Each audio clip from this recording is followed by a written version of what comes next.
Hello, ADD fam. Hello, people. How you guys doing? I'll try to get right to the point.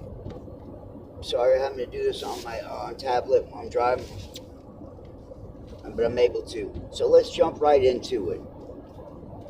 Where we left off last. Sorry. Baseball coincidence. So I discussed in the 80s, I played a scrimmage game against this team that was in our league that went on to play the Little League World Series on TV. I was 11. The Major League were 12. Honest to God and everything, if I'd have been 12, I would have been drafted. I would have been in that game. Like I said, I hit 3 over the fence against the pitcher who pitched that game. So I was quite good at baseball. But I was 11, so I couldn't go. I couldn't be on go. I'm at Deasy's one day. I've discussed Deasy's. This is during the time that we did that big job. And he's got a friend, Tony, I've discussed. They all got a lot of the same friends they grew up with. And they all went to Wheeler. Wheeler is a different school. When I first moved here from New York, would have been in Wheeler district. But we moved to where I went to Lassiter. So we're not in the same school district. I'm going to Buford, another crazy coincidence. Anyways, so I'm at Deasy's one day at his house before picking up some of the guys, and Jason, who's Deasy's brother, is sitting there. And he had a friend of his over there. There was a baseball in the yard. I went and I picked up the baseball and played with it. And right there at that moment, I said, I love baseball. I said, I used to play as a kid. I said, right in the middle of me telling him, I said, when I was 11 years old, there was this, I played for East Mary Little League, and he cuts me off, Jason cuts me off and finishes the sentence. They went on to win the Little League World Series on TV. My jaw dropped. This is only, like 3 years ago or something like that-ish. I'd never heard anybody talk about it since. Like I said, I moved school districts even, so it was, like I said, I never ran into anybody that knew that story, what I was talking about. Jason cuts me off, finishes the story. Right then and there, I look, and his buddy's now, who was there with, is now crying. His buddy standing there is now in tears. He says, dude, my buddy right here? Yeah. His dad was the coach. A matter of fact, his dad was the coach of that team. He just died here recently as well. My eyes bulge at him, my jaw drops. Imagine that now. I'm sitting there to just pick up a baseball and just start telling the story. And here's this friend of a friend's who his dad was the coach of the team. And had just died. Like I said, it brought the guy to tears.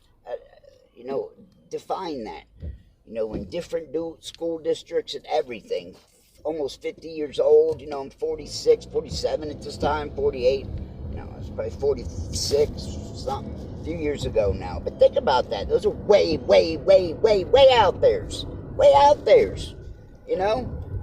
Coincidence, this kid here, and his dad was the coach, and he just happened to coincidentally die, and it brought tears to him.